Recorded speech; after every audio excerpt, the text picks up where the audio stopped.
Welcome to The Big Question, the series from Euronews where we speak to some of the brightest minds in industry to address the key topics on the business agenda. Today, we're speaking to Matt Harris, a Senior Vice President and Managing Director at Hewlett Packard Enterprise. I want to talk to you today about the cloud. It's something that we all knowingly and maybe sometimes unknowingly use every day. So to start us off broadly, can you estimate, in Europe we'll say, how much money companies are wasting by misusing the cloud? Well, that's a really difficult one to quantify, Hannah. I think if you look at some of the stats that are out there, we predict in 2024 that cloud spending will surpass the $1 trillion mark in Europe. Okay. I think, again, depending on the reports you look at, per annum, customers and enterprises are spending anywhere between $150 to $200 billion a year. How much is wastage? Again, very difficult. Some reports would say we've got customers who say that 30% of their cloud bill is wastage, or they don't know what it's used for. And even if we're half right on that, it is a sizable and significant number.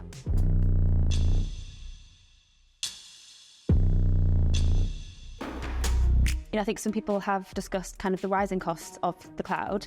How much have costs risen, say, in the past 2 years, and what is contributing to that rising cost? Well, I think a few things there. I don't meet any enterprise who hasn't encountered what we call bill shock. And I think it comes to a little bit of human behaviour. When you've got an abundance of resource, when you can't see it, when it's not within your control to manage that, and it's really easy to consume, your consumers use it and use it and use it more. And therefore, we have seen spiralling costs. If I go back to a personal example, it is probably every 4 or 5 months from my telephone provider that says, do you want to increase your storage capacity because you still aren't deleting photos, Matt? And that's not what I thought the cost was going to be at the start.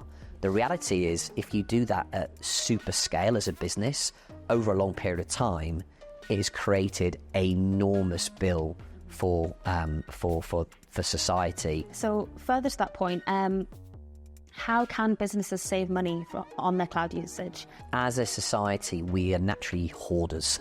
We have comfort in keeping things. It gives us a degree of safety. The reality around that, if you think about data and what as businesses, as consumers, we're storing, do you need 32 copies of something which is not necessarily hugely valuable? We have historically kept things for tens of years, decades, 50 years, and the reality is, does that information require us to continue to hold it?